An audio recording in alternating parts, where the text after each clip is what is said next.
Realmente en España no ha habido una democracia, no ha habido una transición, lo que ha habido es un posfranquismo. Siguen funcionando las mismas lógicas de sentido que durante Franco, solo que ahora, pues, ¿qué tal?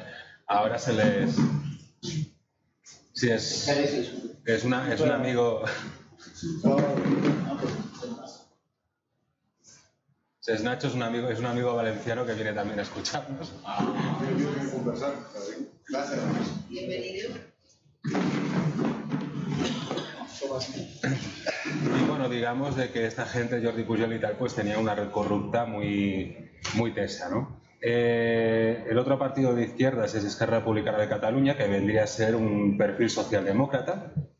Y está la CUP, que es más minoritario, que estos son izquierda independentista. Estamos hablando de marxistas-leninistas, socialistas libertarios, y realmente no es un partido en sí, sino que son varias agrupaciones, el Davant, Terra Lliure, etcétera, etcétera, que a la hora de presentarse a las elecciones se presentan bajo este formato. Pero después estas agrupaciones hacen más trabajo político a nivel social y tal que no otra cosa. Por otro lado están los partidos unionistas, el PP, que es el partido mayoritario todavía en España, que estos son extrema derecha. Está Ciudadanos, que es un partido de nuevo, que estos son también extrema derecha. De hecho, son dos partidos que ahora mismo están compitiendo a ver cuál de los dos es más facha. Realmente es muy divertido. Bueno, muy divertido es por tomárselo bien, ¿no? Y por último está el PSC, que el PSC, bueno, el PSOE, que antiguamente, bueno, el Partido Socialista Obrero Español, que antiguamente sí que tuvo mucho peso, pero digamos que ahora están viviendo de las viejas glorias de unas siglas, porque realmente son neoliberales con un barniz de socialdemocracia y cuando mandan sí hacen cuatro pinceladas así como muy neo-hippies, como muy tal, pero ya está, ¿no?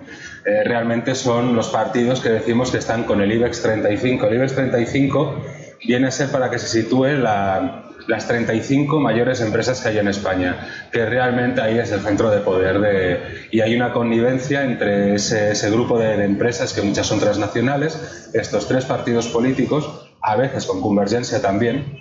Esquerra Republicana sí que podemos decir que siempre ha estado un poco aparte, y con los bancos y con los medios de comunicación. De hecho, los medios de comunicación pertenecen en España básicamente a dos empresas, que es el Grupo Prisa y el Grupo Planeta, o A3 Media, que le llaman ahora, ¿no?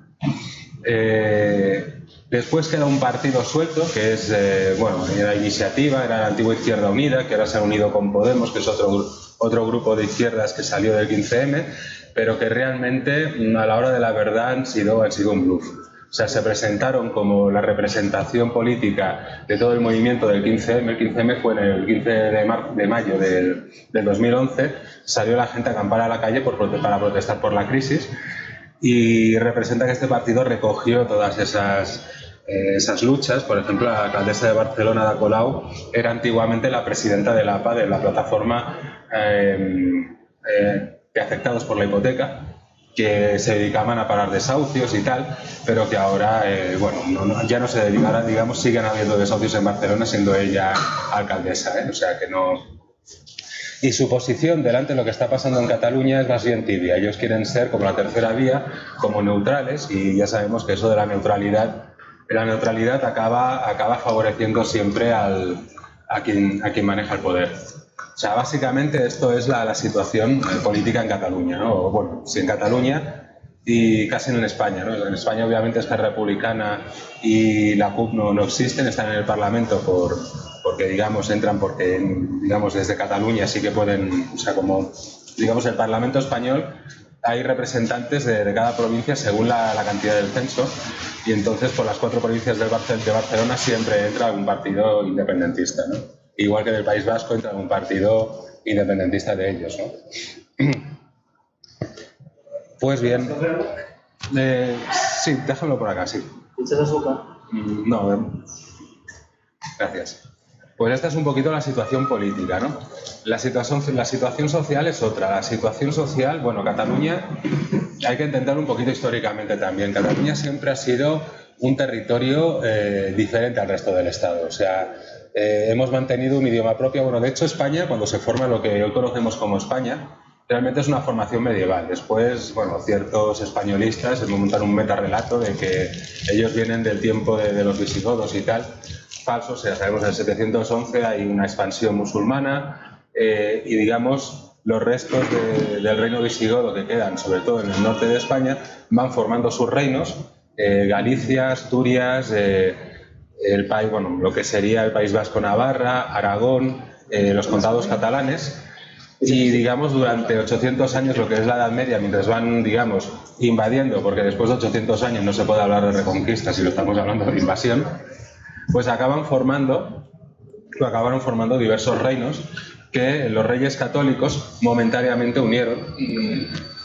Lo que pasa es que en aquella época también se hablan siempre de la unificación de España de los reyes católicos, pero es otro metarrelato porque no hubo tal unificación. Primero, no existía todavía el concepto de Estado-nación como tal, por lo tanto es imposible que hubiera una nación. Y segundo, que simplemente era la unión de dos reyes, de dos reinos. O sea, el reino de Aragón, Cataluña, Valencia, Mallorca, por un lado, porque además cada uno de estos territorios en sí también tenía sus propias autonomías. O sea, es la época medieval, no podemos hablar de una unidad, sino... Y después, del otro lado, que estaba Castilla-León y el reino de Navarra, que funcionaba por su lado, ¿no? El punto de inflexión clave para entender cómo lo que está pasando ahora viene en 1714, o sea, en el año 1700 muere Carlos II, que era el último Habsburgo. Le llaman el hechizado porque de tanto juntarse entre primos y hermanos los reyes, pues a alguno le salía que era un poquito, vamos a decir, retrasado mental, ¿no? Este señor pues era un poquito bastante retrasado mental y murió sin descendencia. Y entonces se lió parda. Por un lado estaban los catalanes que conservaban, bueno, es lo que digo, o sea, durante los Habsburgos sí que había un rey que era, por ejemplo, rey de Castilla, pero a la vez rey de Aragón, emperador de Alemania, también rey de Flandes, o sea, realmente era una persona que tenía varios reinos, o sea, o que era una propiedad familiar. De hecho, cuando se invade América, todo lo que se invade pertenece a la corona no española, sino castellana, en realidad. O sea, que realmente está perteneciendo a una familia.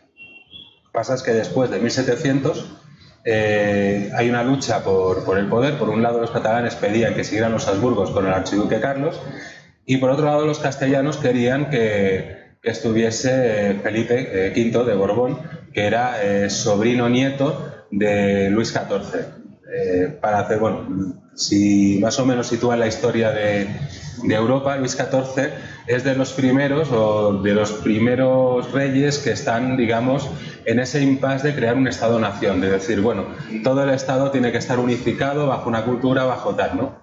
Y esta es con la idea con la que viene Felipe V, que dice, no, esto de los catalanes tengan sus instituciones, que los vascos tengan las suyas, ¿qué tal? Esto tiene que desaparecer, todo tiene que ser uno, le llamaremos España y el centro será Madrid. Obviamente los catalanes no les hizo gracia la idea. Hubo una guerra que los catalanes por su lado tuvieron el apoyo en principio de Inglaterra y de quién más era. Bueno, ahora no me acuerdo de quién más, pero sobre todo Inglaterra, que era el país poderoso entonces, y los españoles de Francia, que eran las dos potencias, digamos, mundiales en aquel momento, y las que se disputaban el centro del sistema mundo moderno, ¿no? O sea, era como una guerra fría, ¿no? Disputaban allí su tablero de ajedrez. Lo que pasa es que Felipe V hizo un pacto con los ingleses y les dijo, bueno, a cambio de que os demos el Peñón de Gibraltar y Mallorca, pues vosotros abandonáis a los catalanes, y los ingleses accedieron, porque los ingleses tenían un concepto de imperio más mercantil que no los franceses, que era un concepto de imperio más colonial, más territorial, ¿no? Obviamente la guerra la perdió Cataluña. El sitio de Barcelona fue muy duro y el 11 de septiembre de 1714 cayeron, o sea, precisamente ayer, hace 304 años, cayeron las murallas de Barcelona. Bueno, cayeron no, realmente hubo una rendición a cambio de que se respetara la vida de todo el que viviera y tal, pero Felipe V se lo pasó por el forro y entró con el ejército, violó, saqueó, destrozó todo lo que pudo. Y ahí es donde acabó digamos, todo lo que era la institucionalidad catalana, que bueno, tenía un gobierno de la Generalitat desde el siglo XIII, o sea, toda una serie de instituciones desde hacía ya casi 500 años, bien, ¿no?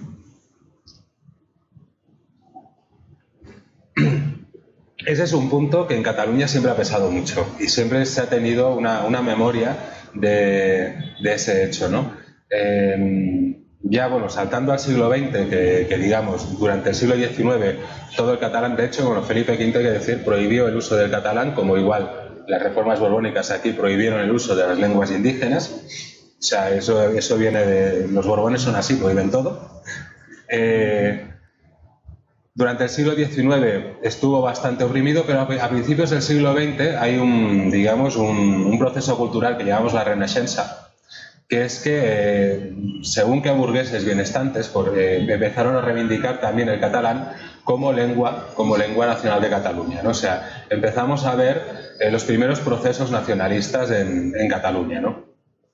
Desde el punto de vista de la burguesía. Hasta entonces, el catalán se había mantenido fuera de Barcelona, entre, digamos, poblaciones rurales, poblaciones campesinas, básicamente, ¿no? Eso va unido también a una lucha muy fuerte, sobre todo anarquista. El anarquismo en Cataluña tuvo una presencia muy grande desde mediados del siglo XIX hasta la Guerra Civil. De hecho, por ejemplo, en Mataró habían 75 cooperativas, creo que era la ciudad de Cataluña con más cooperativas que había en ese momento, pero cooperativas de que había la industria del vidrio, era una cooperativa. Industrias también metalúrgicas eran cooperativas, eran industrias de cerámica, textiles, que son muy comunes allá. Eran todos obreros. Sí, allí, o sea, sí, ahí me lo he saltado un poco. En el siglo XIX, digamos, lo que es Barcelona y alrededores se convierte en una zona obrera muy grande. O sea, realmente allí se da la revolución industrial a mediados del siglo XIX. Y lo que es esa zona y el País Vasco son dos zonas con una industria muy... O sea, se desarrolla mucha industria. Pues ese anarquismo, o sea, entre ese anarquismo y esa burguesía, digamos, que estaba recuperando el catalán también como forma cultural, pues se empieza otra vez a recuperar esa conciencia nacional que llega hasta, bueno, en la Guerra Civil, la Segunda República. En el año 31 se expulsa al rey Alfonso XIII, como decía Unamuno, no por rey sino por ladrón, y se instala una república. De hecho fueron, que es lo que siempre han dicho la derecha, que fueron ilegales porque realmente fueron unas elecciones municipales donde todas las ciudades importantes ganaron los partidos republicanos y desde ahí se instaló la república, ¿no? Cataluña empezó a trabajar por una república propia. Hay figuras como Lluís Companys que fueron muy luchadores en eso.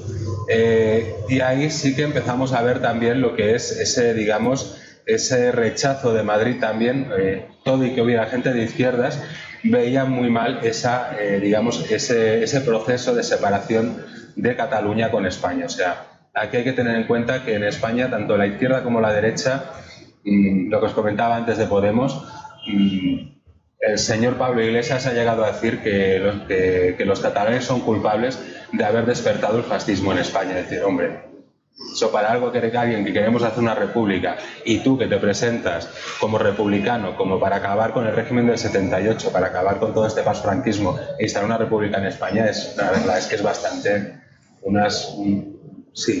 patético, ¿no?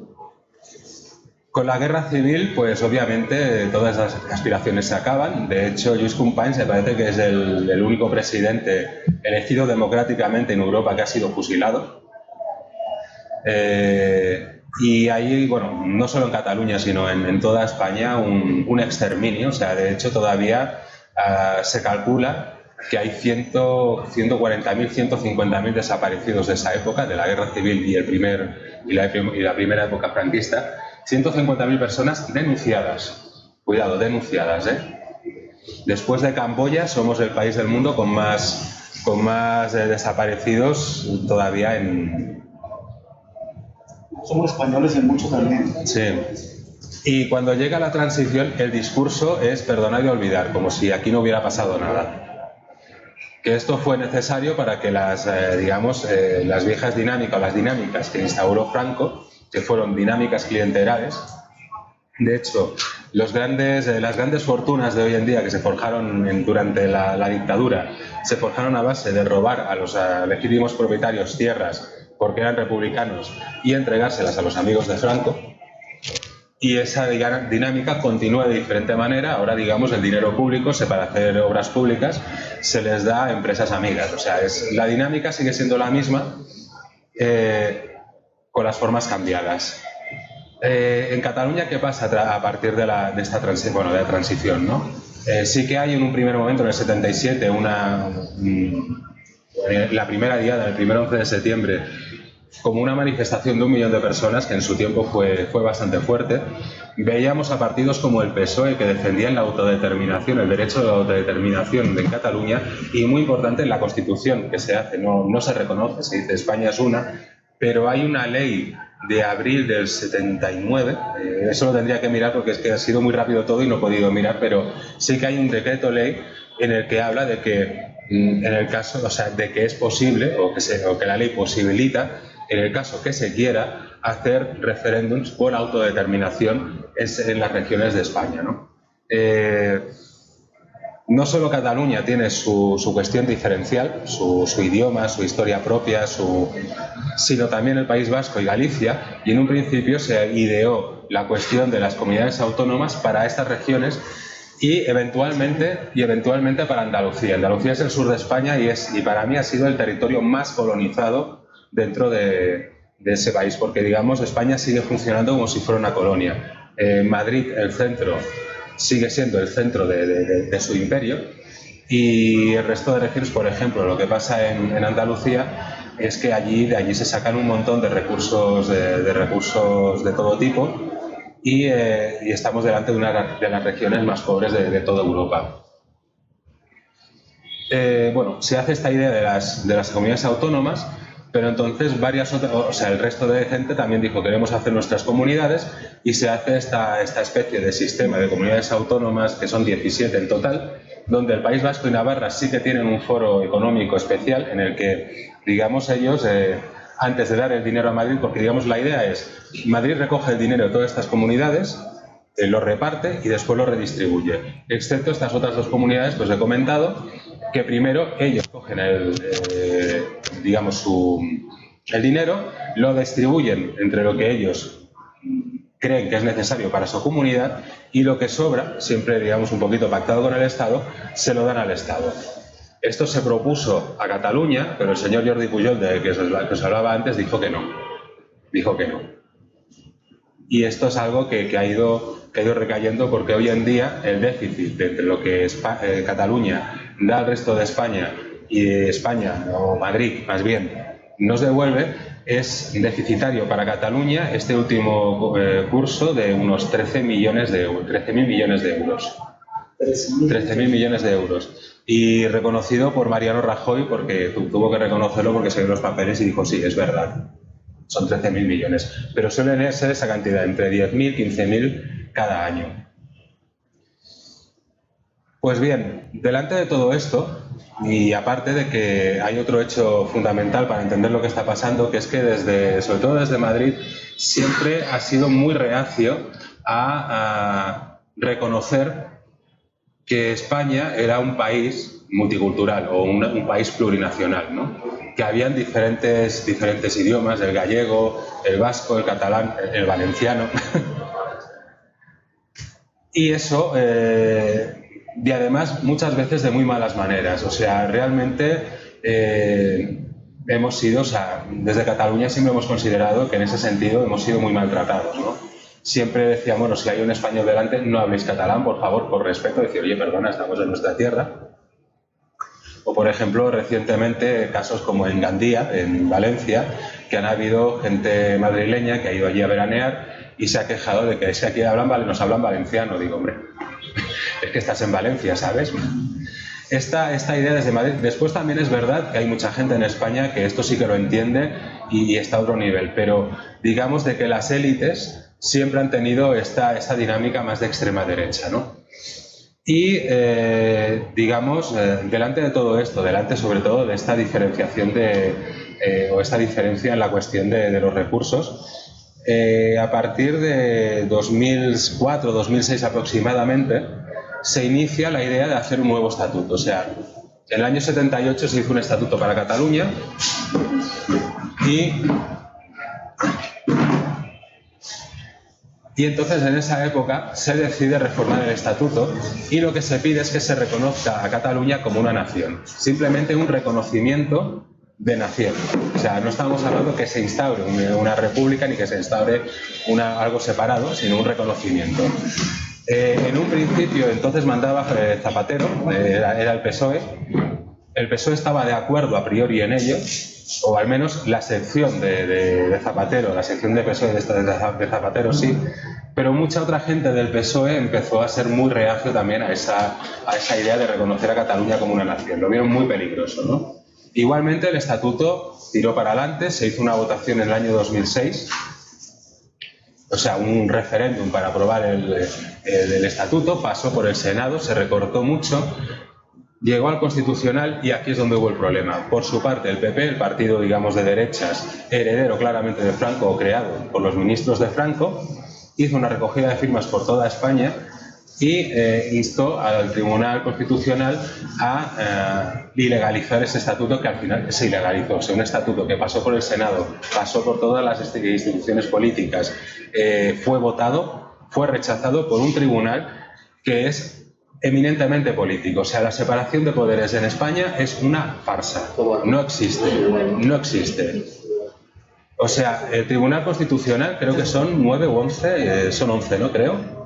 11 personas que, depende de quién mande, son 5 votados por 5 propuestos por el PSOE y 6 propuestos por el PP. Y si manda el PSOE son 6 propuestos por el PSOE y 5 propuestos por el PP. Y gente, por ejemplo, hoy he visto la noticia, no sé si os habéis enterado de que allá hay políticos que han recibido másters, digamos, de forma gratis, o sea, tanto del PP como del PSOE, o sea, aparecen con su título de máster, pero después dicen, bueno, tu trabajo de máster, ¿dónde está? Tus horas de clase, porque, digamos, tú dices que habías ido a clase, pero no constan tus horas ni consta nada. Y todo alrededor de una universidad pública, cuidado, que es la Universidad Rey Juan Carlos I, y resulta de que el rector que había dado todos estos másteres a estos políticos, está ahora el presidente del PP Casado, la ministra de Sanidad que ha dimitido hoy o ayer, porque también la pillaron por eso, Cristina Cifuentes, que era la presidenta de la Comunidad de Madrid, también dimitió porque la pillaron por eso. Pues el rector que dio todos estos títulos es miembro del Tribunal Constitucional. Para que veáis cuál es la connivencia y después van diciendo que hay separación de poderes. Falso. Pues bien, lo tira atrás en el 2010 más o menos. Y a partir de ahí es cuando empieza a haber un fervor digamos, independentista en Cataluña. A esto se une la crisis, o sea, hay un montón de movimientos sociales en Cataluña como en el resto de España, el 15M. Yo de hecho estaba perteneciendo también a una plataforma de defensa de la sanidad y a otra de defensa de la educación, aparte de estar en la asociación de vecinos de mi barrio. O sea, como no tenía trabajo, como digamos también hace 6 años que en la Universidad de Barcelona no se invierte nada, absolutamente 0 euros en investigación social, pues me dedicaba mucho a cuestiones sociales, pero eso, digamos, movimientos sociales, ¿no? Y eso, unido con ese desprecio, porque además en los últimos 20 años la política del PP para conseguir votos siempre ha sido meterse con Cataluña. O sea, digamos de que decir que los catalanes son muy malos al PP le proporciona, por ejemplo, muchos votos en sitios como Soria, en Ávila, en otros sitios de España, porque ellos saben que Cataluña la tienen perdida. De hecho, el partido menos votado de Cataluña en las últimas elecciones de diciembre fue precisamente el PP, el partido más votado en España. O sea, para que veáis cómo la situación es diametralmente opuesta en tanto en Cataluña como en España, ¿no? ¿PSOE qué tanto? Ha caído muchísimo. El PSOE era un partido muy potente en Cataluña, o sea, tenía presidentes o tuvo presidentes como Maragall, que eran de una actitud política bastante... Todavía que a mí no me gustaban, obviamente, pero había que reconocer de que, comparados con los que hay ahora, o Felipe González, que Felipe González es un cerdo capitalista, o sea, es un... Pero tú escuchabas hablar, yo escuchaba hablar a Felipe González y tenía una una capacidad política, una capacidad de discurso increíble. O sea, el tío te podía hablar como un científico social, tranquilamente, y después irse al pueblo y hablarte como cualquiera. O sea, estamos hablando de unos políticos de mucha altura y ahora tenemos unos políticos bastante mediocres. Ya llegaremos un poquito a eso, ¿no? Bueno, pues el PP siempre ha funcionado así y a partir de ahí es cuando empieza a haber ese cambio de tendencia en el independentismo. El independentismo en Cataluña nunca había pasado del 15-20%, para ser claros, o sea, y era más bien una cuestión de gente muy de extrema izquierda, de gente como de la CUP, de anarquistas, algún que otro, digamos, nacionalista despistado de estos así clásicos burgueses. Pero a partir de ahí, entre digamos, esa gran cagada que fue el estatuto, de ilegalizar el estatuto, porque mira qué fácil es decir, vale, Cataluña es una nación, ya está. Y creo que no hubiera pasado ni la mitad de lo que ha pasado ahora. Y la crisis empieza a aumentar el independentismo hasta ser ahora prácticamente un 50%.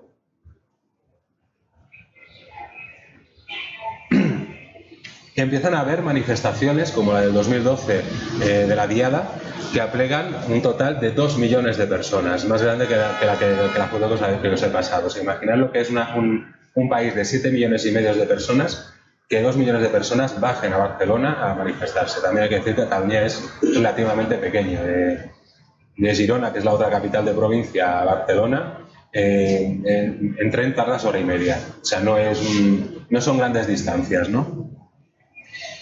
Y hay un primer intento de hacer un referéndum en el año 2014, el 9 de noviembre, que pasa por ser una consulta. Nos dicen, no es vinculante, no es tal, pero al Estado le da al Estado español le da bastante cosa, porque llegan a votar un total de 1.800.000 personas. Tanto sí como no. Fue como una cosa muy así, muy digamos, promovida desde quien mandaba entonces, que era Convergencia.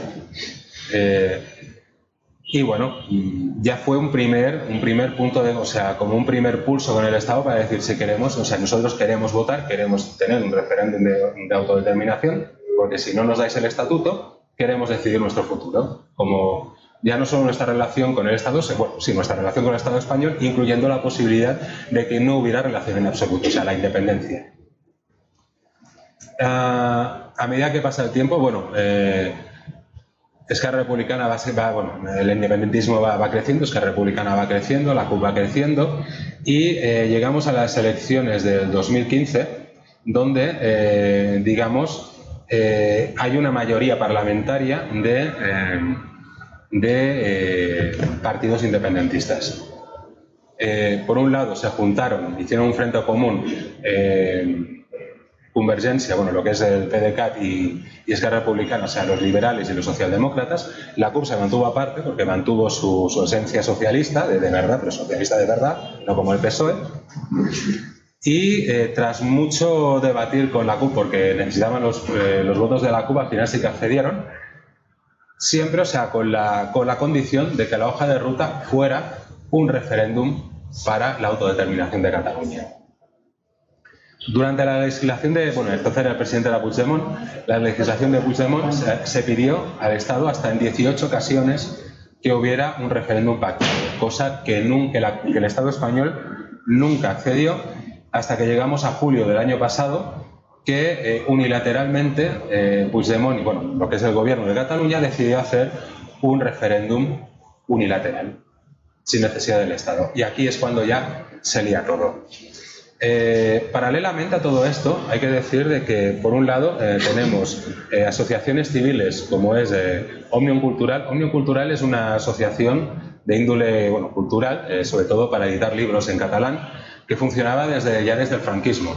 Fueron de los primeros que dijeron, vamos a recuperar la lengua, porque obviamente Franco eliminó el catalán de las escuelas y de todos sitios, y dijo, vamos a editar libros en catalán, vamos a reforzar o a recuperar otra vez nuestra cultura catalana, ¿no?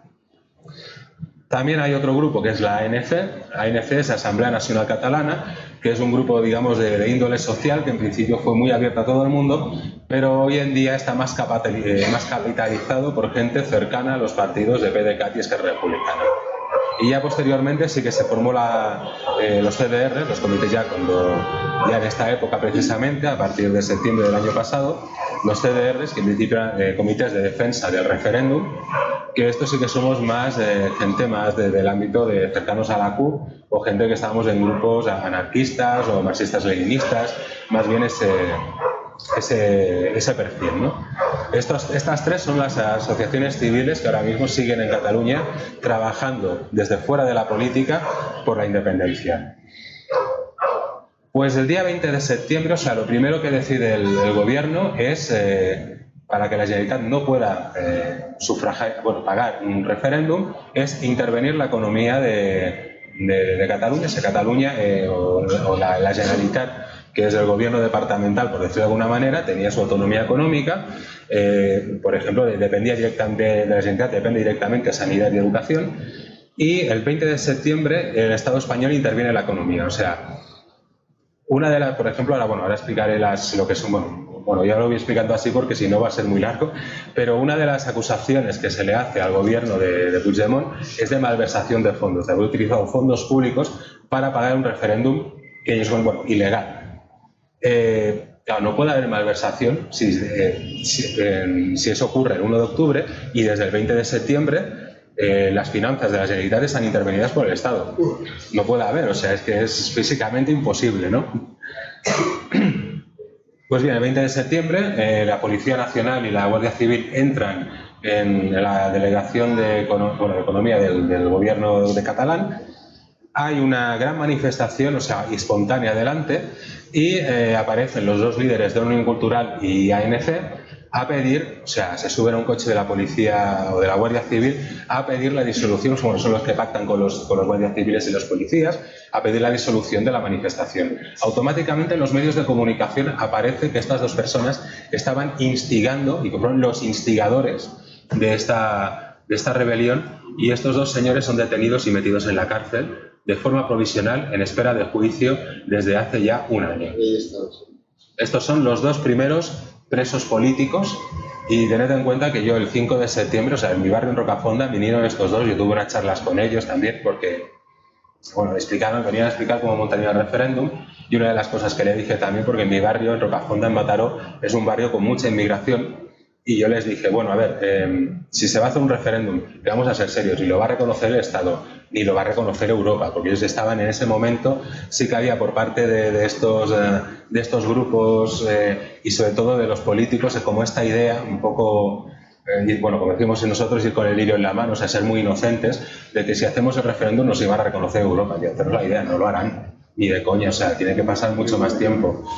Y una de las cosas que les dije fue, tendríamos que haber dicho, o sea, ya que no nos iban a reconocer, tendríamos que haber permitido que los inmigrantes pudieran votar. Porque los inmigrantes en este proceso, es uno de los grandes errores de este proceso, siempre han quedado como fuera, como algo que les venía de fuera. Sí que es verdad que hay mucha gente inmigrante que ya tiene nacionalidad y que se ha, adherido al movimiento independentista. Pero ahí sigue habiendo un error bastante grande tanto de la política como de la sociedad catalana. Hay que ser también críticos con lo que hay que ser crítico. Pues bien, llegamos al día 1 de octubre, o sea, a todo esto el Estado español mandó 10.000 policías a Cataluña, que algunos en sus pueblos fueron despedidos por sus coetáneos con banderas españolas al grito de a por ellos, a por ellos. O sea, imaginaos la sensación que tenemos nosotros de ver cómo en España hay gente que está instigando a unos tíos que van a utilizar la fuerza, porque son policías, van a utilizar la fuerza, instigándoles a que vayan a por nosotros. O sea, violencia, instigando la violencia. Pero eso ya igual, en las televisiones españolas los violentos somos nosotros, no sabemos de qué, de poner la cara o de romper los palos con la cara, o sea, o algo así, ¿no? Vienen con la idea de encontrar las urnas. Las urnas, claro que no hay fotos, pero aquí tenemos. Pero las urnas, las estuvieron buscando, las papeletas las estuvieron buscando, no las encontraron. Yo por ejemplo me quedé a dormir donde iban a votar en mi barrio, en Rocafonda, me quedé a dormir, como no dejaban abrir los colegios electorales normales, la Generalitat abrió colegios de secundaria que dependen directamente de la Generalitat, y los centros de atención primaria, que son centros de salud, bueno, ambulatorios, centros de atención de salud pública, y ahí es donde fuimos a votar. Yo mismo metí las urnas dentro del CAP esa noche. Y que nos quedamos a dormir, a defender esas urnas. Durante todo el día estuvimos votando, defendiendo aquello. Los CDR nos organizamos desde fuera. En Mataró, en cada puesto había un miembro, mínimo un miembro de nuestra organización para controlar que no viniera la policía, porque ya sabíamos que a primera hora en Barcelona sí que entró la policía, atacó colegios, fue extremadamente violenta. Las primeras 2 horas fue de una violencia, o sea, si lo miráis por la televisión, de una violencia brutal, o sea, atacando a personas mayores, a ancianos que iban a votar. O sea, fue algo increíble. Mi madre, que es andaluza, que no era independentista entonces, dijo que fue a votar precisamente por eso, ¿no? Y ahora ya últimamente me dicen, no, yo voy a votar a partidos republicanos. O sea, para que veáis cómo es la evolución. O sea, realmente no es una cuestión nacionalista, como muchos dicen, de segregación, de decir, estamos en contra de los españoles. No, nosotros los españoles consideramos como a todo el mundo, o sea, primos hermanos. Lo que queremos es una república social. No queremos más monarquía y no queremos un Estado lleno de corruptos como es en España. Y si ellos no son capaces de forzar una república en España, pues nosotros vamos a forzar una república en Cataluña. Ya está. Esa es nuestra... después hay grupos que son catalanistas de extrema derecha, como en todos lados, y hay fachas en todos lados siempre, pero no es el discurso dominante. Eso es falso. El discurso dominante es el que os estoy contando. Porque también, si fuera el discurso de nosotros, de los TDR, sería una república no social, sino socialista, que es lo que queremos. Pero no van a decir que no, básicamente. A ver dónde está el... Hostia, ajustes. Esto la valenta. Esto soy yo apoyado en las urnas en la noche del 30 de septiembre. Habían 10.000 policías buscando eso. ¿La urna con los votos? La urna, sí, sí. ¿Con los votos? No, sin los votos, eso es vacío. Preparándolo para el día siguiente. La jornada se pudo votar, hubieron 2 millones de personas que votaron, porque obviamente la parte unionista pues se abstuvo, dijo que había abstención, o votó por no ir, y de ahí el 90% salió que sí a la República. O sea, hubo aún un 10% de personas unionistas que fueron a votar no, lo cual nosotros estamos muy agradecidos que lo hicieran, porque la idea de esa jornada era hacer una jornada democrática, o sea, protestar contra el Estado por no dejarnos hacer un referéndum. Y la idea de una democracia estaba por encima de si votabas sí o votabas no. Y de hecho yo he instigado a la gente de que aunque sea no, vota. Por favor, id a votar. Ya que votaron por urnas clandestinas. Sí. Todo pagado, digamos, de forma anónima por diferentes ciudadanos, o sea, realmente fue un... Y si ven los... Sí, por cierto, si difunde, pues está en Twitter, la tengo en Twitter, o sea, que da igual. La tienes en tu perfil de WhatsApp, ¿no? Sí, pero y también en el Twitter, que eso sí, o sea, que digo, es ilegal porque si al igual me dicen algo... ¿Y que las urnas de Mataró? Esta es la de Rocafonda, las 8 que se pusieron en Rocafonda. Estabas ahí pingadillo tú. Sí. O sea, el éxito fue brutal de esa jornada. Pensad que 2 millones de personas es el 43% del censo total de Cataluña. Qué tela, ¿eh? Qué tela. Contando los unionistas, o sea, es... después de ese día, de lo que significó ese día, porque ese día sí que fue un antes y un después en la historia de Cataluña. Digamos, muchos de nosotros no hemos sido conscientes hasta después, porque realmente ese día yo estaba, o sea, organizando aquello, organizando filas, diciendo a la gente, si viene la policía nos la tenemos que juntar de esta manera delante del ambulatorio. Vinieron la gente de Unión de Payasos, los Unión de Campesinos, con los tractores, es decir, lo pusieron al lado y decir, cuando venga la policía vamos a poner el tractor delante de la puerta para que no puedan entrar. O sea, imaginaos el movimiento social que fue aquello, ¿no? Hay un vídeo, un documental que se llama El primer d'octubre, que lo podéis consultar por YouTube. Está en catalán, o mayoritariamente está en catalán, pero muchas cosas se entienden y se ve lo que pasó ese día. Y realmente es muy emocionante. Yo tenía ganas de ponerlo, pero realmente me hubiera puesto a llorar porque es algo increíble. Realmente la capacidad de organización que tuvimos fue algo que nadie, ni siquiera nosotros mismos, nos lo podíamos imaginar. Después de eso vinieron dos marchas o dos huelgas generales, el 3 de octubre y el 8 de noviembre. El 3 de octubre estaba ya pactada antes porque una huelga general allá se tiene que pactar con los sindicatos, con el Estado, tiene que pactarlo con 10 días de antelación.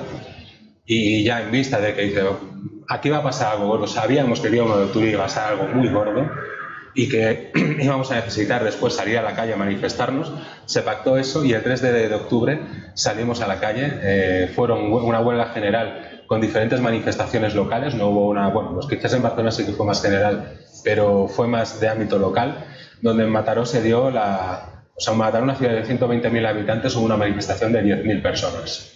O sea, una brutalidad. O sea, nosotros que lo estábamos organizando, la manifestación, decíamos, bueno, de aquí a aquí, de aquí a aquí y ya está, ¿no? Porque calculábamos lo de siempre, al igual un poquito más, 3.000 personas, una cosa así.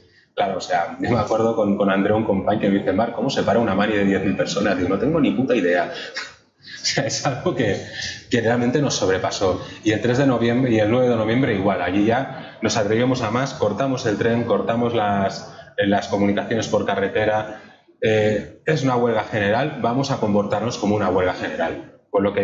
Todo lo que digan los sindicatos mayoritarios, que en los últimos 20 años nos tenían acostumbrados que una huelga general era ir a hacer la manifestación a Barcelona, sacarse la fotito e irse a casa. No, la huelga general hay que cortar los medios, o sea, hay que cortar los modos de producción, punto. Para eso se hace una huelga general, si no nos quedamos en casa. Anteriormente, el 27 de octubre, el gobierno de Puigdemont declara la república, pero la declara una república y la declaramos y la dejamos en suspenso, como un poco que no se atreven a hacerlo, porque hubieron amenazas muy duras del Estado español. Lo del 1 de octubre realmente chocó mucho a nivel de todo el mundo, fue muy bestia lo que hizo la policía, pero seguro que a las 10 de la mañana hubo una llamada de Angela Merkel a Mariano Rajoy diciéndole, ¿qué estás haciendo? Seguro, porque se paró la violencia, a partir de las 10 ya casi no hubo. O sea, en algún pueblo así distante, como en Dos Ríos, que el alcalde es amigo mío, y lo tuvieron que llevar al hospital de la paliza que le dieron. Al alcalde. Imaginaos cómo iban, ¿Quién fue el que le llamaba a Rajoy? Angela Merkel. Angela Merkel. Es la presidenta de Europa. Sí. Alemania es la que manda, porque dentro de Europa hay países de primera y países de segunda, y Europa, y Alemania es Alemania, es Europa. El resto somos periféricos.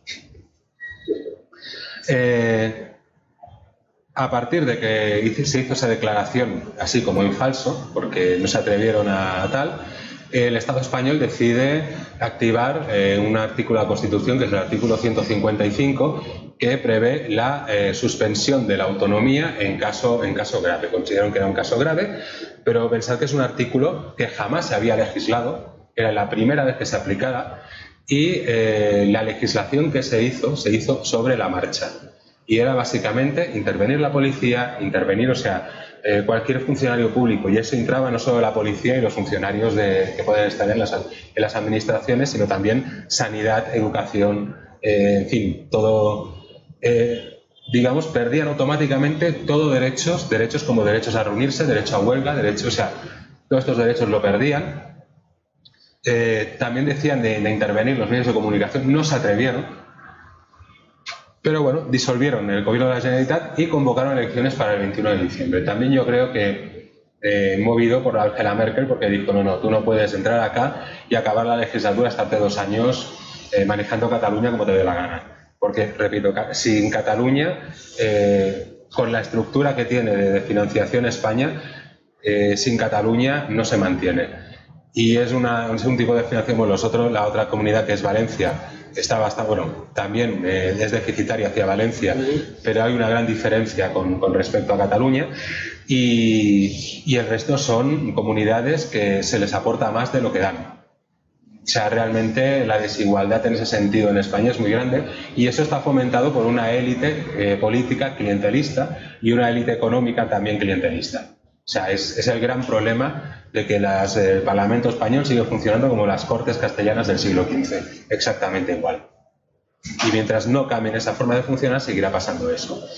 volviendo a Cataluña, pues se convocan unas elecciones para el 21 de diciembre que vuelve a ganar, oye, un récord de participación, un 82% creo, una brutalidad. O sea, yo estuve de apoderado allí de la CUP y realmente yo veía no estuve en mi barrio porque en mi barrio, claro, como los inmigrantes no votan y hay mucha inmigración, digamos, española, pues muchos votaron a Ciudadanos, ese nuevo partido del que ahora hablaremos, de que si por un lado pues hay toda esta movilización, por otro lado, Ciudadanos es un partido que está incitando al odio racial, de que continuamente, o sea, realmente no tienen propuestas políticas. La propuesta económica que tienen es directamente de las FAES, una fundación de la que salen los economistas del PP, para haceros una idea, o sea, neoliberales a saco, y lo único que están haciendo es promover discursos de odio, que aquí en Cataluña se vive mal, que nos están atacando, que la mitad de la población estamos discriminada, o sea, se entiende la mitad de la población que se siente española.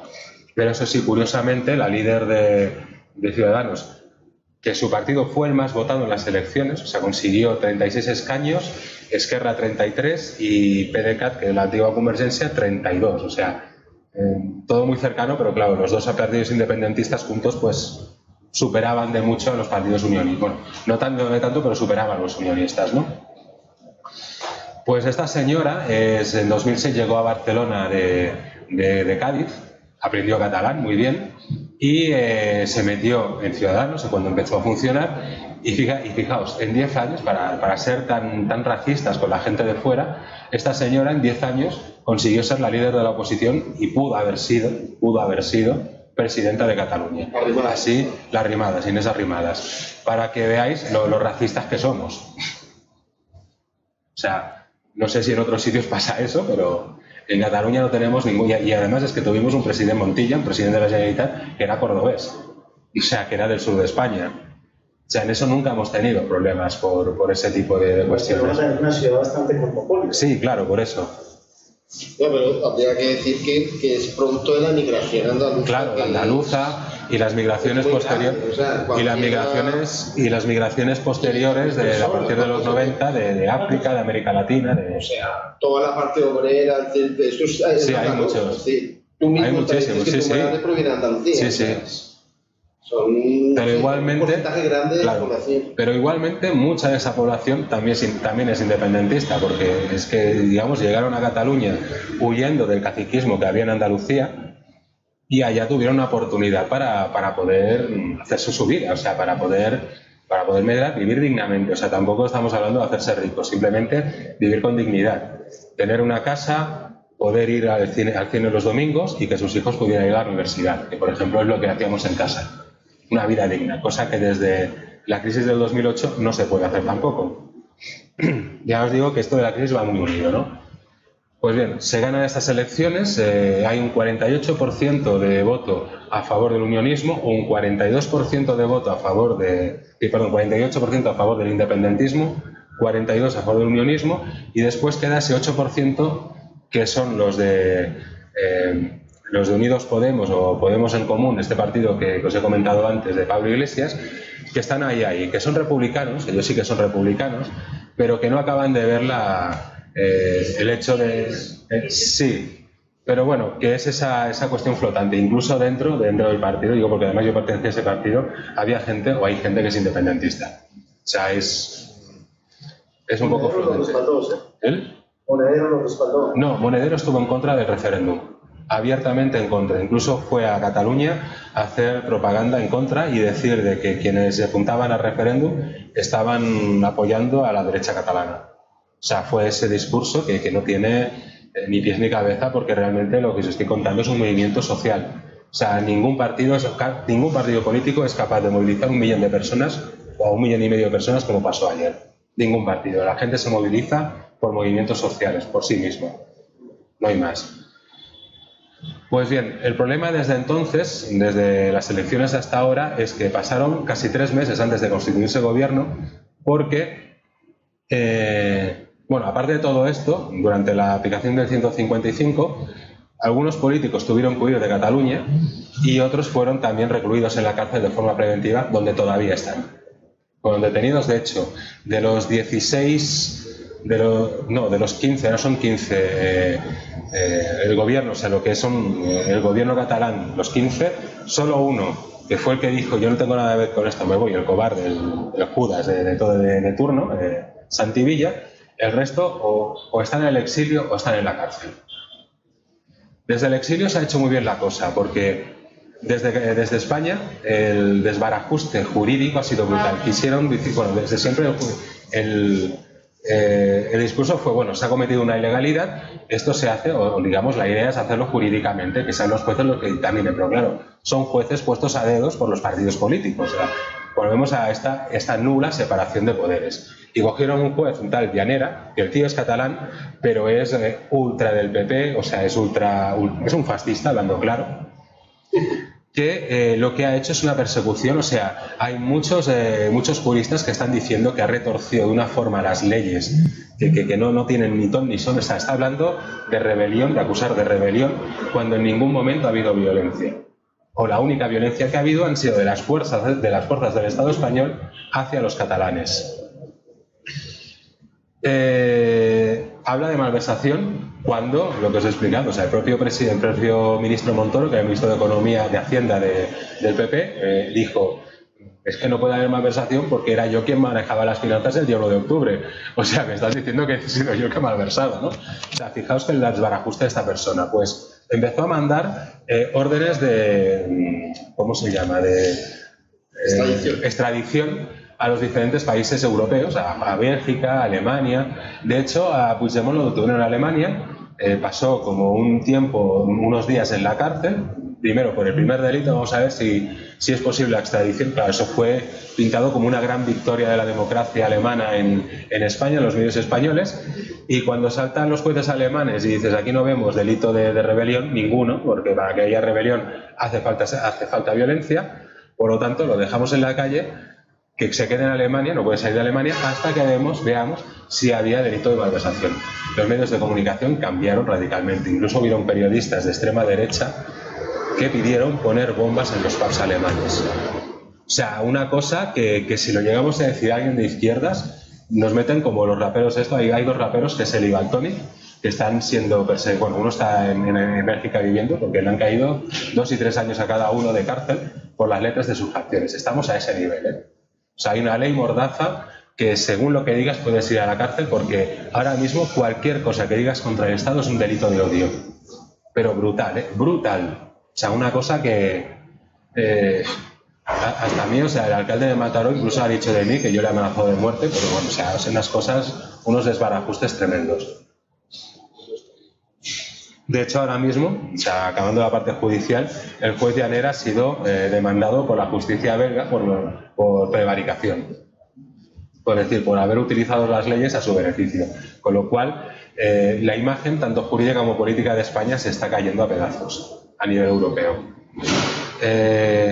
Por otro lado, claro, mientras estaban aquí formando gobierno, como todo estaba judicializado, cada vez que se promovía un presidente, le decían a la Generalitat que no. O sea, digamos de que en España funciona de que, bueno, sí, en España, en Cataluña es la misma ley electoral, hay unos partidos que ganan las elecciones, se forma el gobierno, o sea, se pactan entre los partidos y entonces el partido propone un presidente. O sea, no se vota el presidente aparte, sino que entre los partidos proponen un presidente. Pues desde el Tribunal Constitucional nos iban diciendo, Puigdemont, no. El segundo de la lista, que era el que está en la cárcel, Jordi Sánchez, no. Al final sí, porque al final no sabían, o sea, imaginaos hasta qué punto. Y ahora mismo estos políticos están en una posición más de dialogar, más como que la gran mayoría de la sociedad civil estamos como un poquito desencantados de ellos, de los políticos catalanes, ya de los españoles ya ni os cuento, ¿no? Por otro lado, y ya acabando, ha habido también una reacción de la ciudadanía unionista, sobre todo alentada por los discursos de odio de Albert Rivera e Inés Arrimadas, que son los de Ciudadanos.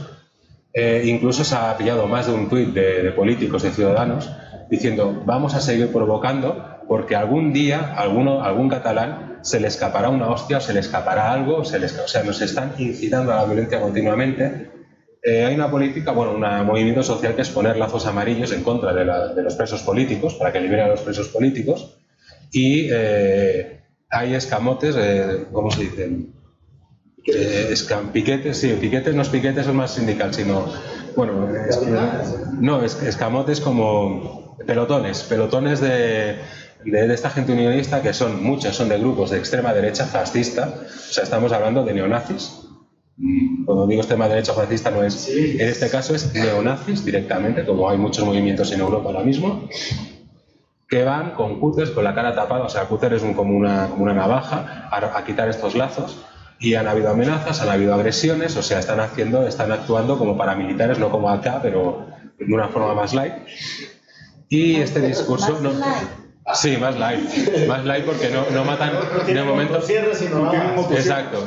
Y al igual te pegan un empujón, te pegan un puñetazo. Por ejemplo, hubo el caso de un periodista que es especialista en estos grupos de extrema derecha y que es independentista, Jordi Borràs, que fue atacado por un policía nacional al grito de ¡Viva España!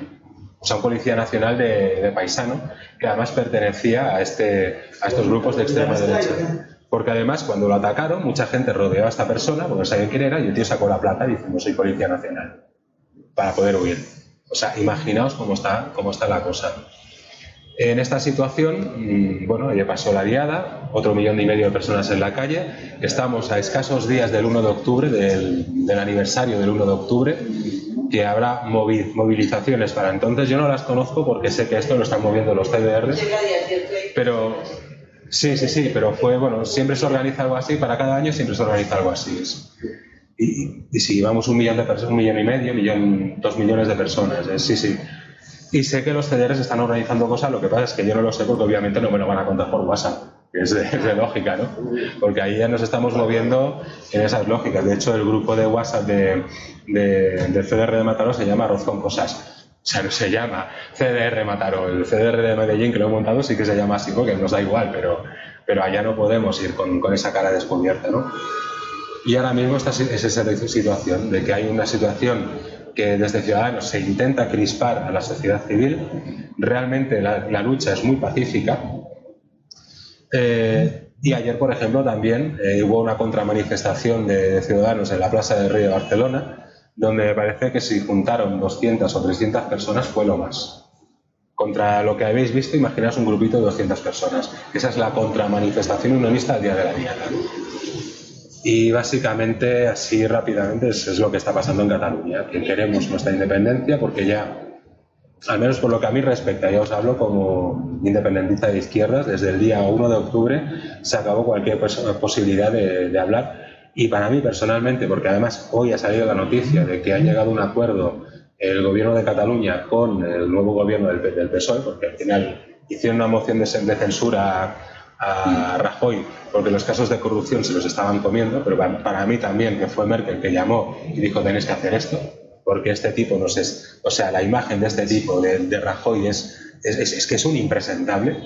O sea, si veis Rajoy por YouTube y empezáis a ver las cosas que dice, o sea, es que parece más un ser sacado de una película de Cantinflas que otra cosa, y os lo digo en serio. O sea, suelta cosas que ahora no voy a decir, pero yo qué sé.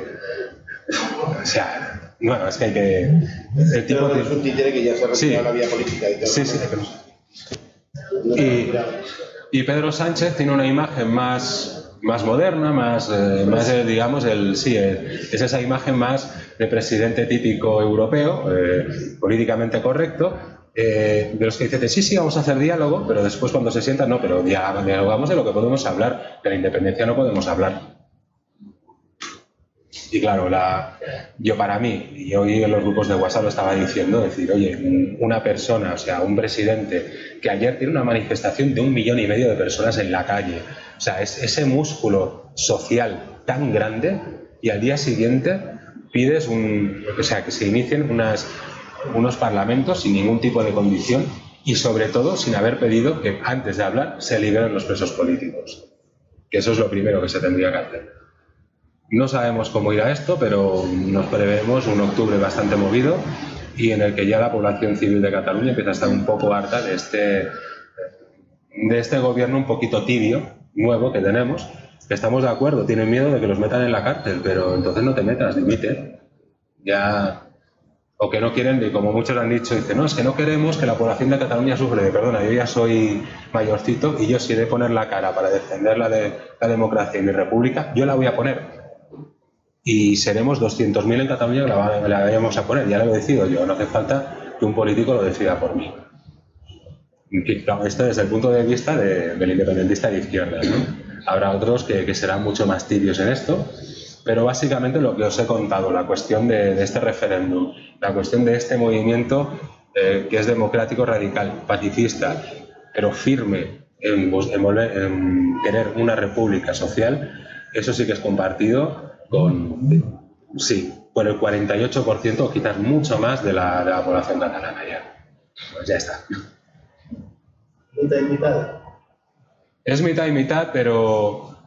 Por ejemplo, hace poco el ministro de Exteriores, Borrell, tuvo una entrevista con un periodista de la BBC que fue muy duro, que si ese periodista trabajara en televisión española hubiera sido despedido al día siguiente seguro, en el que le ponía en cuestión muchas de las cosas que dijo. Él saltó eso, es que solo es el 47%.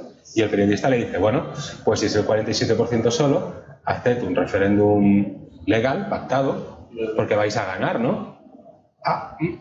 O sea, realmente delante de un referéndum es que no es lo mismo unas elecciones generales donde votas un partido que un referéndum que estás votando una opción que es usted quiere que Cataluña sea independiente con forma de república, sí, no. Es muy diferente. Pero ustedes quieren ser un país aparte completamente, o sí. Como están entonces el País Vasco y todo eso, no. Sería como una federación de repúblicas, pero es, la división estratégica es un país aparte. Para que haya una federación de repúblicas, primero hace falta que se elimine la monarquía. Claro. Y no están por la labor. Si hay monarquía no puede haber república, es que eso es de... Y no puede haber una federación. Las comunidades autónomas de España, ¿en qué consiste la autonomía que tienen? Primera pregunta. Y segundo, desde el punto de vista constitucional, el papel político de la monarquía en España. ¿Alguien quiere más café?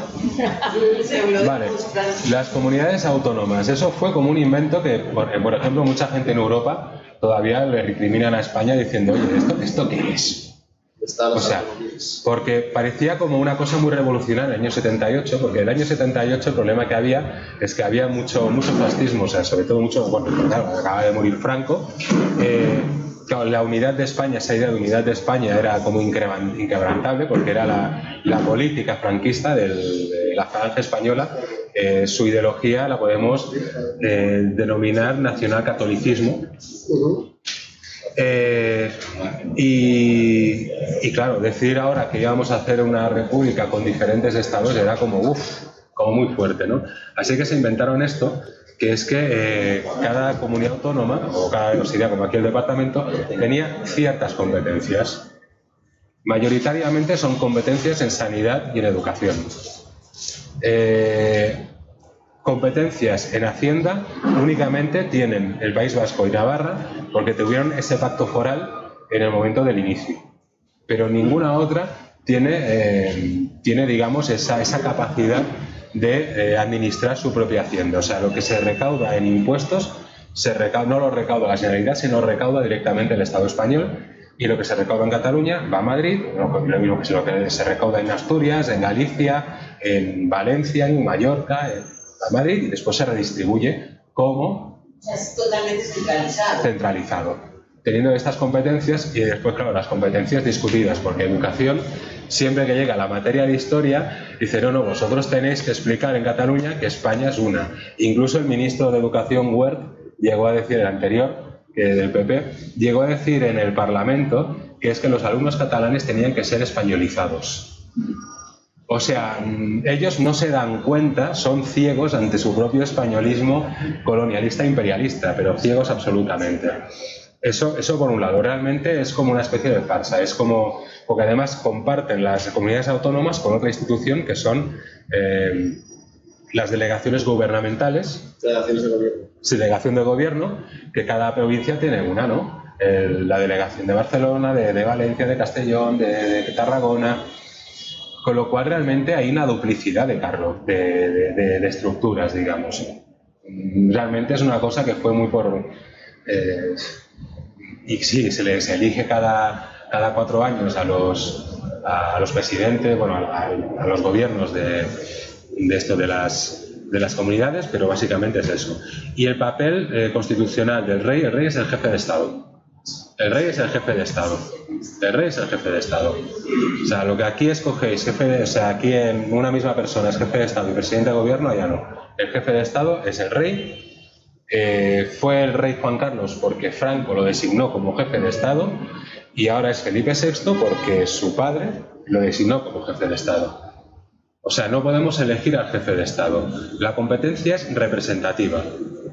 O sea, de hecho, en Gran Bretaña pasa lo mismo. El jefe de Estado es la reina Isabel, que de hecho es también la jefa de Estado, creo que en países de la Commonwealth. Pero si os fijáis cómo funcionan unos y otros, o sea, la reina Isabel, que seguro que es una tía extremadamente inteligente y extremadamente preparada, no me cabe la menor duda, jamás veréis que va a un evento así internacional grande a representar a Gran Bretaña. Irá el primer ministro, siempre. Pero en cambio, en España va el rey. Por ejemplo, va el rey, va el jefe de Estado, acompañado del jefe de gobierno, que se sienta en un segundo plano. O sea, realmente funciona más como una monarquía árabe que como las monarquías que quedan en Europa, que han sido conscientes que para conservar ese pequeño espacio de poder, tienen que dar un paso atrás en la vida política.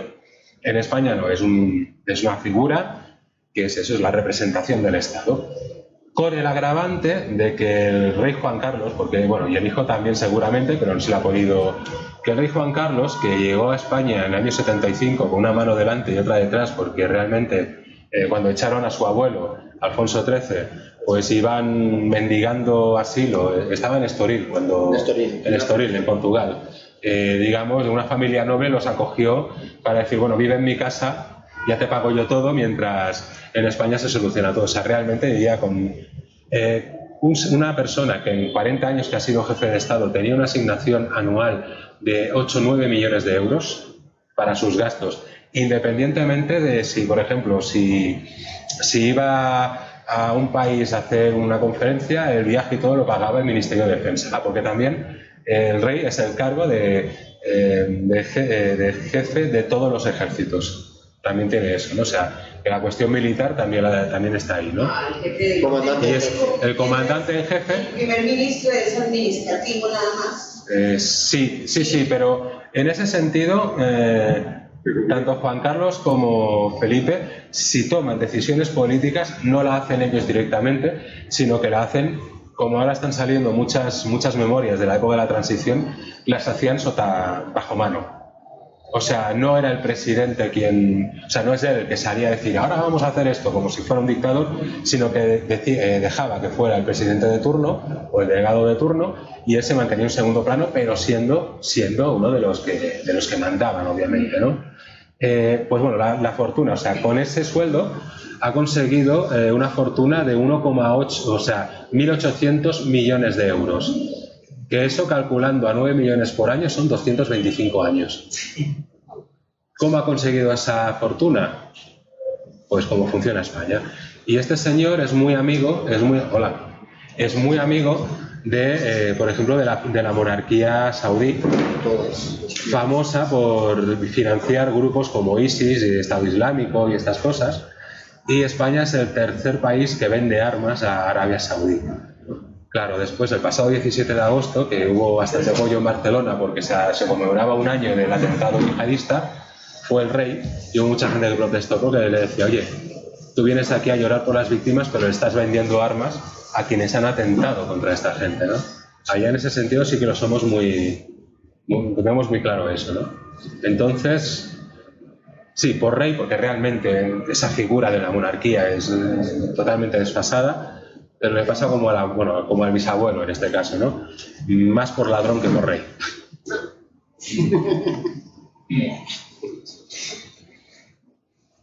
Una pregunta, hombre. En este tema las nacionalidades, ¿cierto?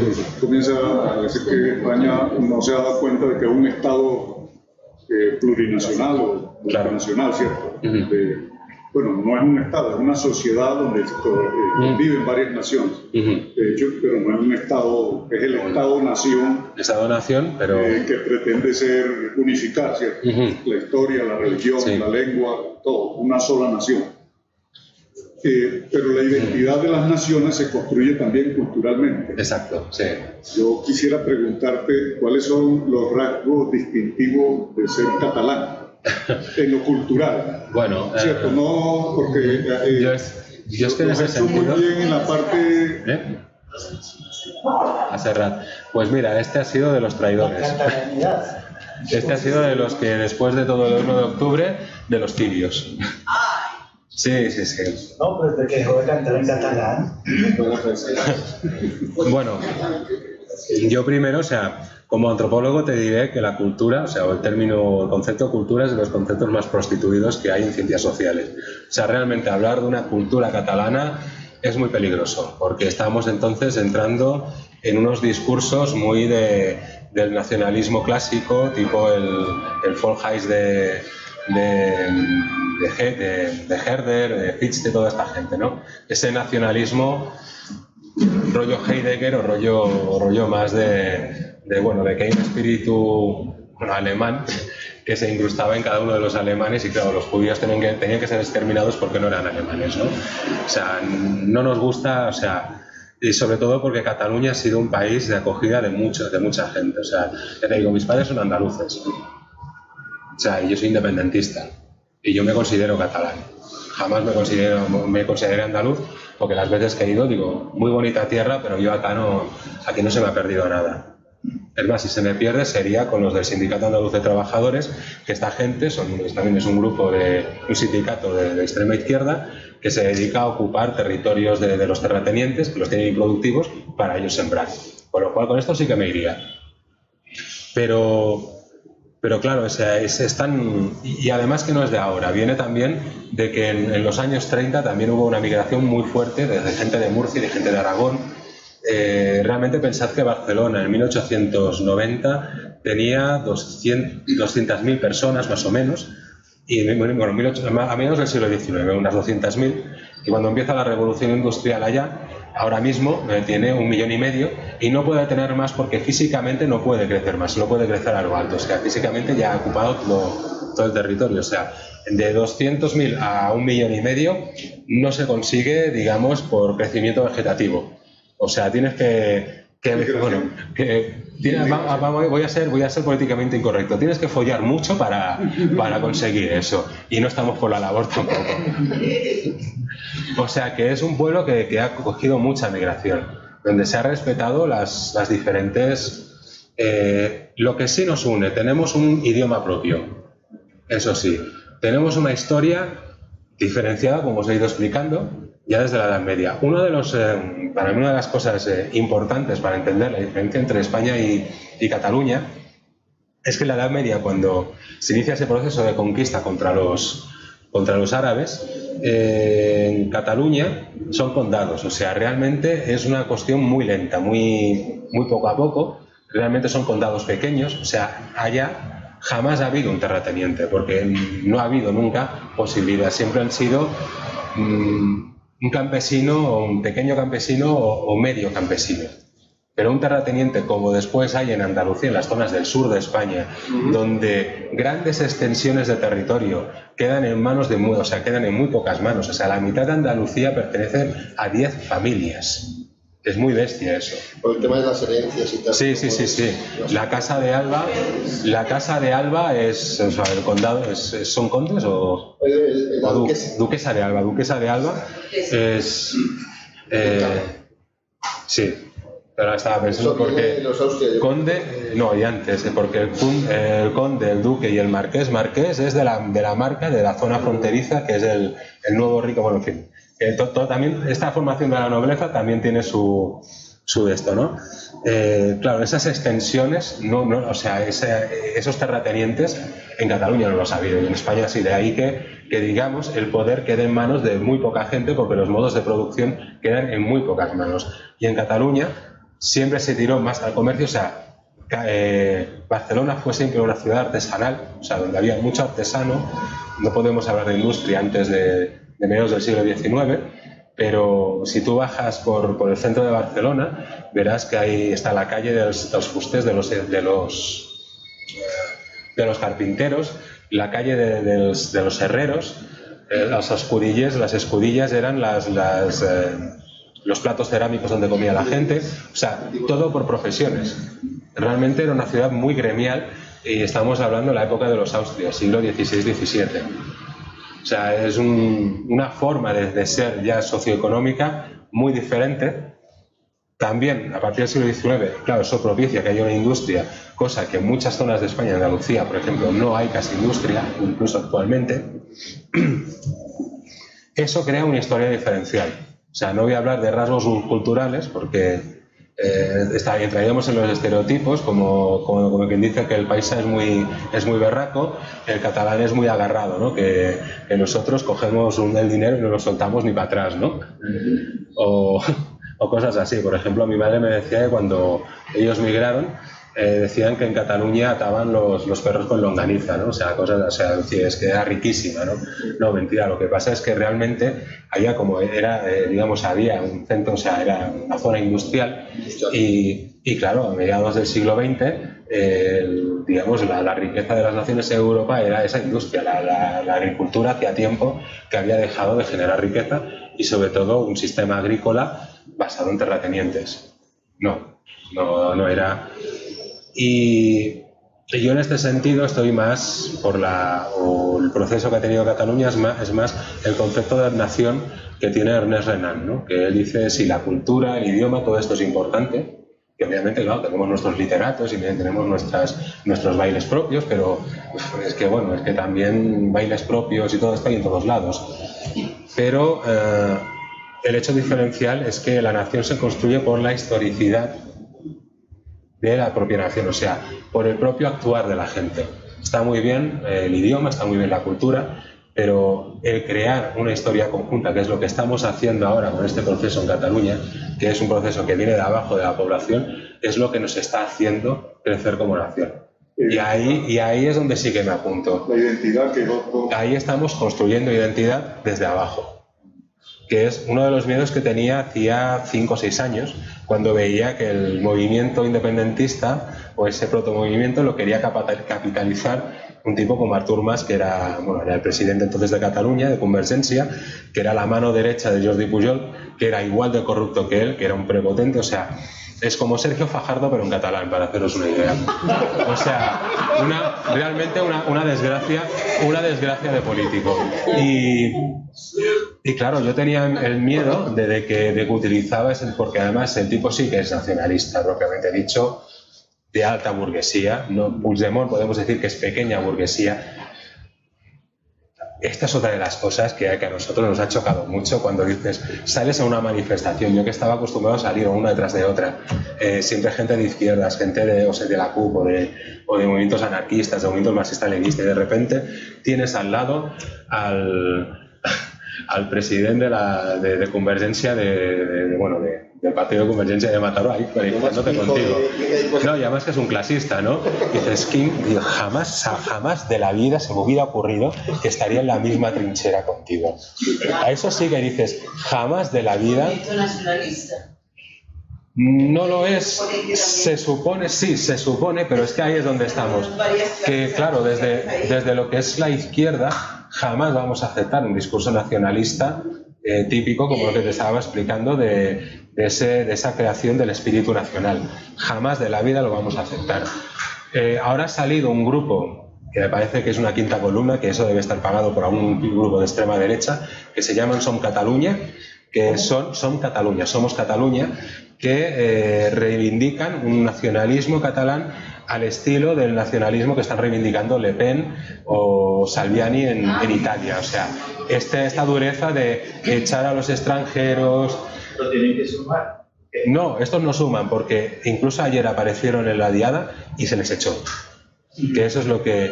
Y ahí no es solo la extrema izquierda que les los hemos echado, sino que es gran parte de la gente que es de Esquerra Republicana y buena parte de la gente que es de...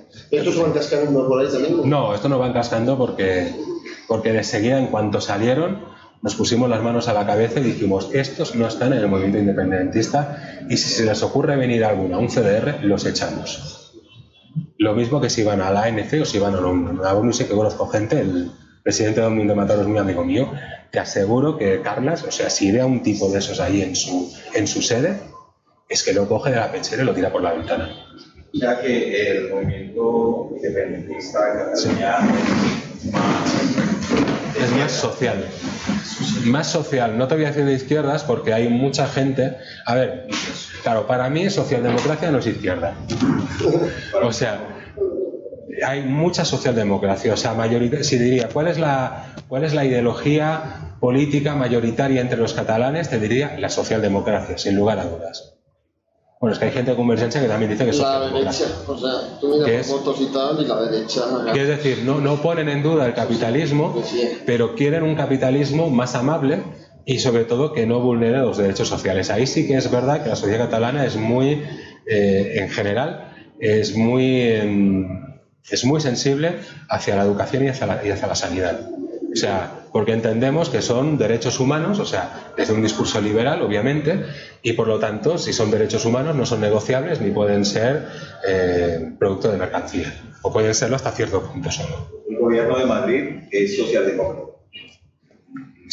¿Hay posibilidades de que sea más asequible al movimiento de independencia de Cataluña? No, porque en España sigue siendo, o sea, esa idea del nacionalismo español, ahí sí que es un nacionalismo mayoritariamente al estilo de Herder y Fichte. Para esa gente, incluso los del partido, los del PSOE, que no son socialdemócratas, son neoliberales porque pertenecen al IBEX 35. Les explicaba, el IBEX 35 son las 35 empresas transnacionales principales de España. Wall Street allá. Sí, del Wall Street allá, exacto. El PSOE pertenece a eso, o sea, está en nómina, igual que Ciudadanos, igual que el PP. Son neoliberales.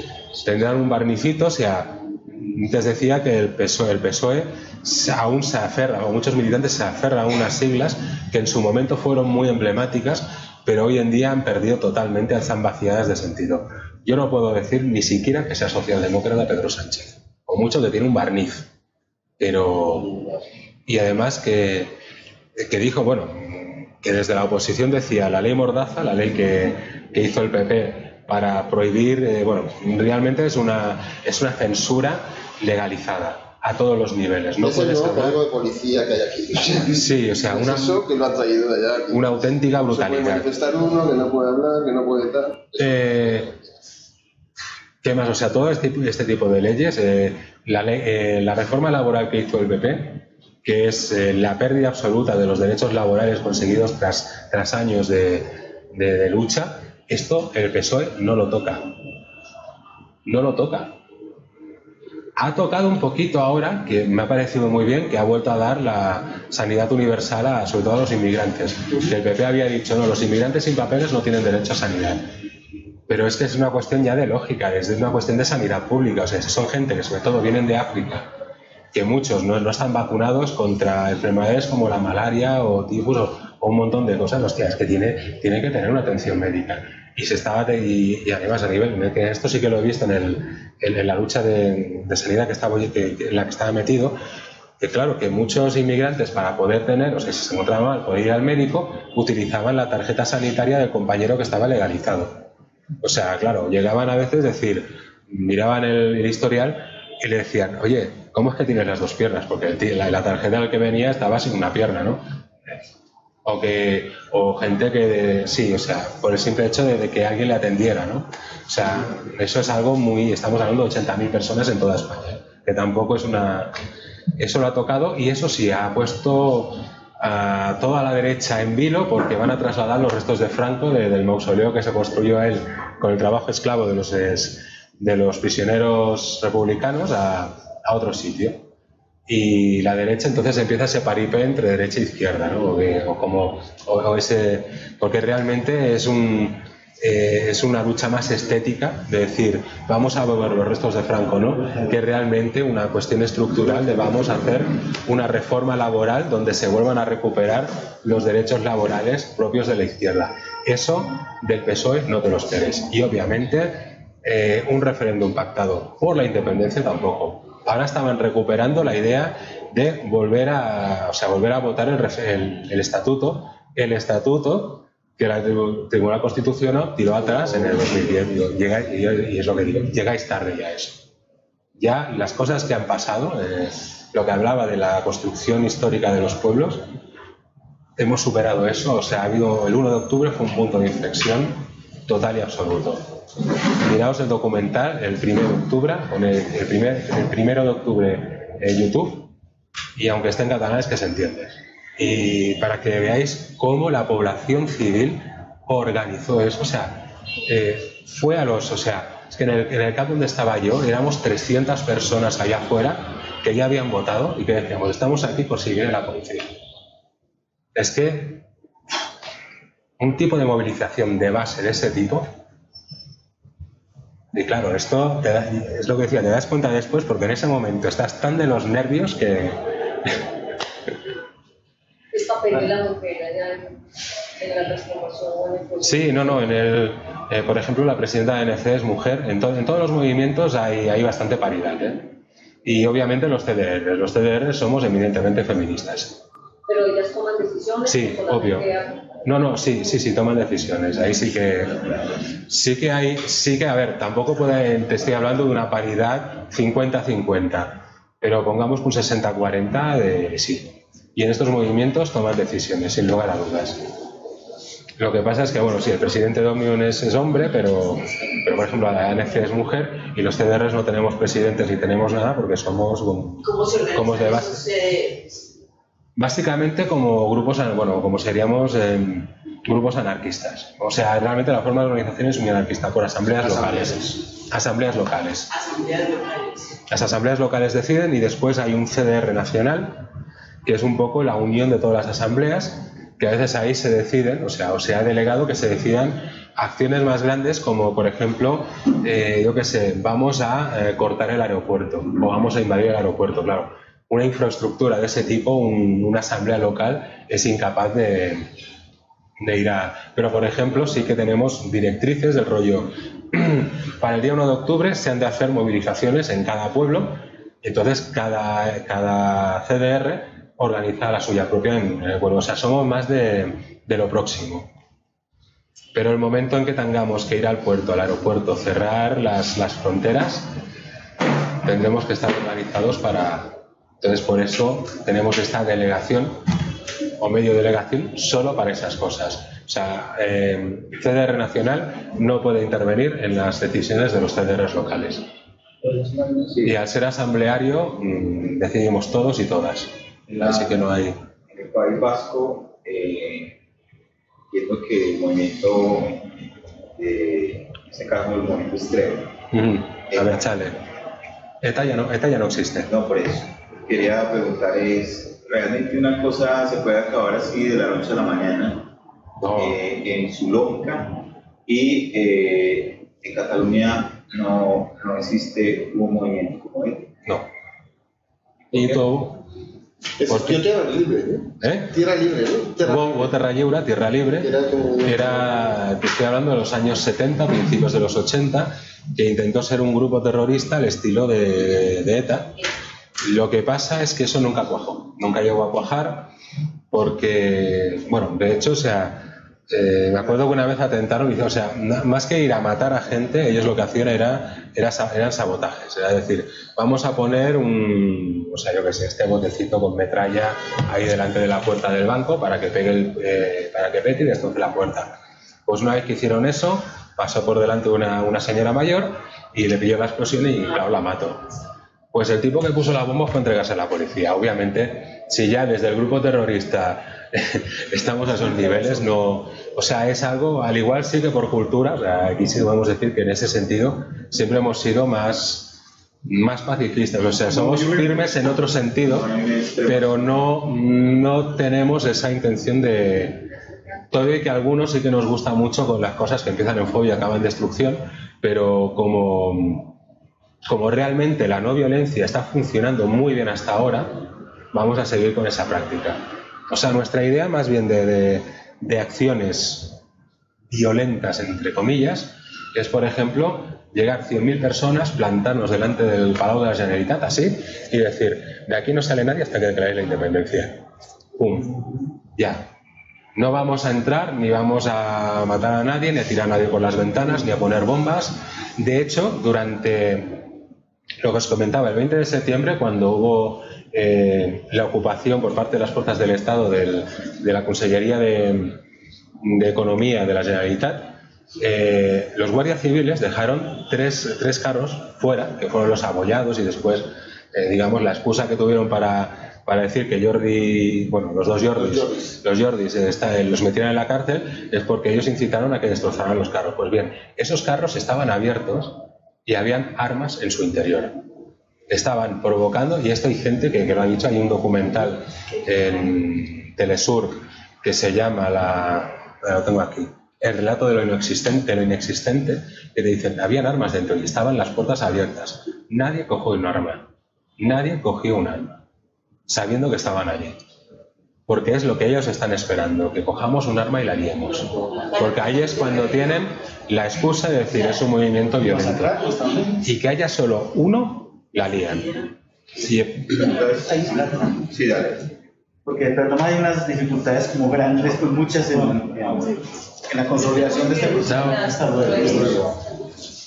En la consolidación del movimiento, pues no es nacionalista, pero sí independentista, que es una diferencia que no es fácil de manejar, ¿no?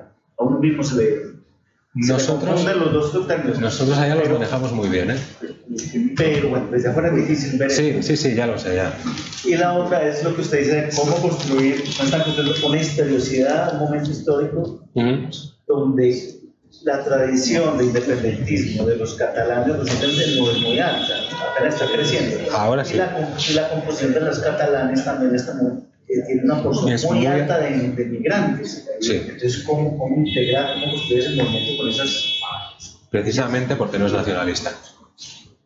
Porque si vamos a buscar al catalán de pura cepa, es como también buscar al madrileño de pura cepa. De hecho, también en Madrid, a los madrileños puros que dicen, no, es que nosotros vivimos en Madrid, o mi familia vive en Madrid desde el tiempo de los Austrias, pues a ellos le llaman los gatos, porque no los ves. Realmente estamos hablando realmente de un 10% de la población, porque además en Cataluña hubo también mucha mezcla.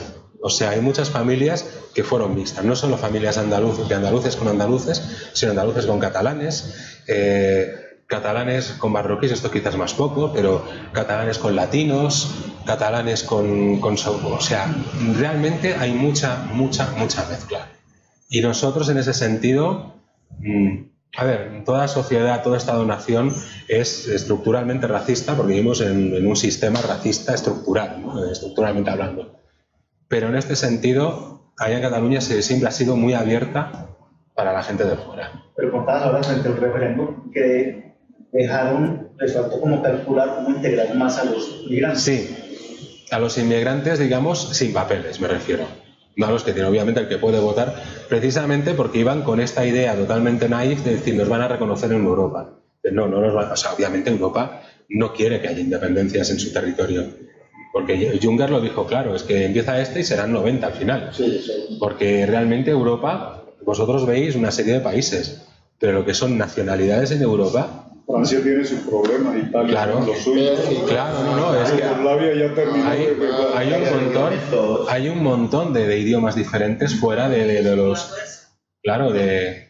Pero me llama la atención lo que está diciendo, no, desde acá, porque, digamos, el discurso nacionalista cobró mucha fuerza en Europa, en grandes partes de Europa. Sí.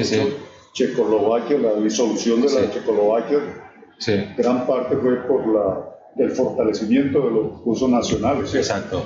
6 naciones, 6 pueblos, 5 idiomas, 3 religiones, Eso implicaba agua. Y la opresión, que de pronto en eso sí se parece en España, la opresión de uno, cierto, de las naciones, en este caso. No, pero aquello fue, lo de los Balcanes fue desmedido y fue provocado por los países, bueno, por Francia y Alemania, o sea, por la Unión Europea entonces y por Estados Unidos, porque querían disolver Yugoslavia. No podían permitir un país, o sea, un Estado marxista que funcionara. Porque, digamos, o sea, ellos llegaron a hacer una Olimpiada de invierno en el año 84 en Sarajevo, que fue brutal. O sea, realmente demostraban que con un sistema socialista, o sea, el general Tito, que no era, hay que recordar que era contrario a las tesis de Stalin, o sea, Tito y Stalin no se podían ni ver, y Yugoslavia jamás perteneció al Pacto de Varsovia, sino que era de los países no alineados de la época. Uno de los fundadores de los no alineados. Exacto, dijo, nosotros no, o sea, somos socialistas, pero no tenemos